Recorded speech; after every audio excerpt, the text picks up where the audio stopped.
where we evaluate. So when should we evaluate? A diagnostic evaluation for a patient with a chronic coronary disease syndrome. Only in case of change in symptoms or functional capacity or a clinical status which persists despite goal-directed medical therapy. So this is the new terminology. Earlier terminology was optimal medical therapy, OMT. So this is a new terminology, guideline directed medical therapy. What is a guideline directed medical therapy for chronic coronary artery disease patients? A baseline mandatory is a heart healthy diet, exercise, lifestyle modification, a single antiplatelet agent, high intensity statin. These 5 things are mandatory. And adding to that, for relief of angina, either a beta blocker, a calcium blocker or a long acting nitrate. And if there is a hypertension with a BP more than 130/80, then addition of either ACE inhibitor or ARB or a calcium blocker or a beta blocker. Addition to that, if there is a diabetes or LV dysfunction less than 40% of EF, then adding a SGLT2 inhibitor or a GLP-1 receptor agonist. So these are the mandatory things. In patients requiring, there are specific conditions where we give dual antiplatelet or aspirin in addition to a oral anticoagulation. We will see the specifics later.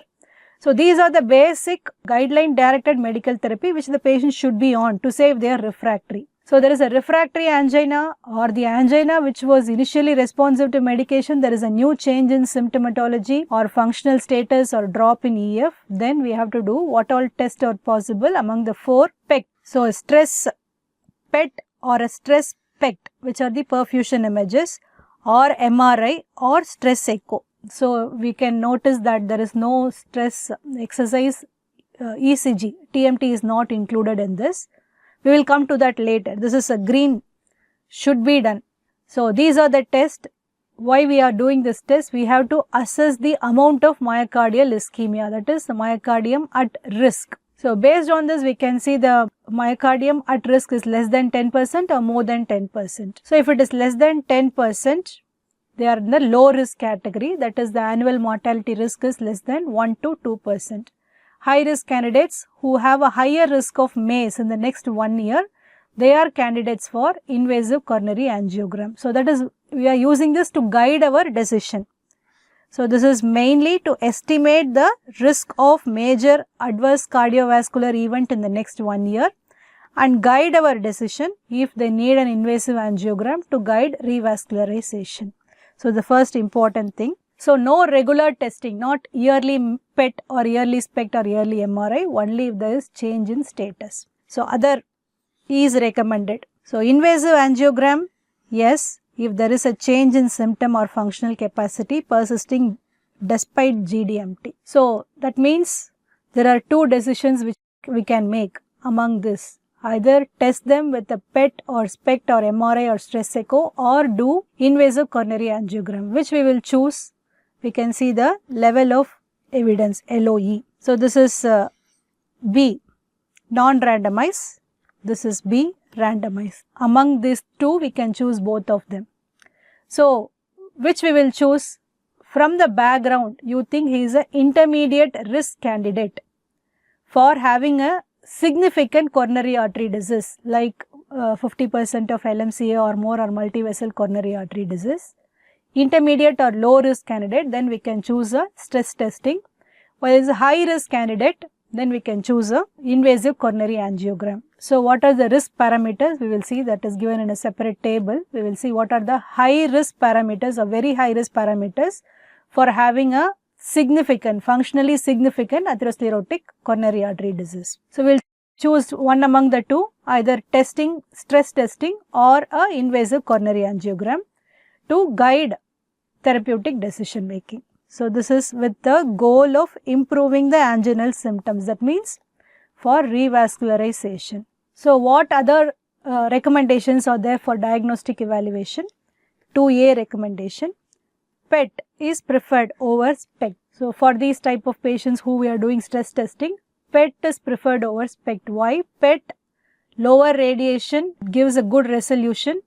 It gives fewer false positive tests, that is, it is very specific. while SPECT is very sensitive, that is, it can give many false positive. So, PET is chosen over SPECT if it is available to improve the diagnostic accuracy and decrease the rate of non-diagnostic test results. So, this is PET over SPECT. The class of recommendation is 2A. The other class of recommendation 2A, exercise treadmill test. So, this comes later, not the one among the 4. Why? This is bit we have to understand that a patient is complaining of breathlessness on exertion, but we don't know if it is because of a deconditioning, general state of inability to exercise, or he is put on weight. We are not very sure that this is an angina. So, that case we can do a first step of test, that is the exercise treadmill test, to see if it is really angina. So, the patient is complaining of breathlessness while there are ECG changes, or there is a drop in BP, or there are arrhythmias. So, to correlate the symptoms with the presence of coronary artery disease, possible presence of coronary artery disease, and to assess the severity of symptom. So, when he is walking, he is developing a chest pain. He is so much in distress that you have to stop the test. So, that is, it is a severe symptom. So, there is no question he is a candidate for invasive coronary angiogram. This is despite goal-directed medical therapy. So, to assess if it is an angina and the severity of angina, and help us guide therapy by revascularization.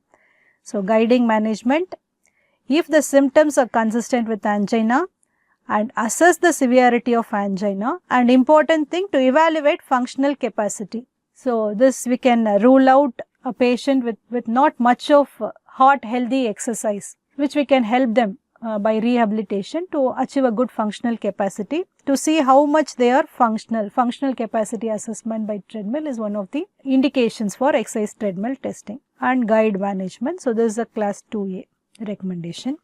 In case we are not sure if it is an angina equivalent or some other condition causing breathlessness. So, in that case, exercise treadmill test is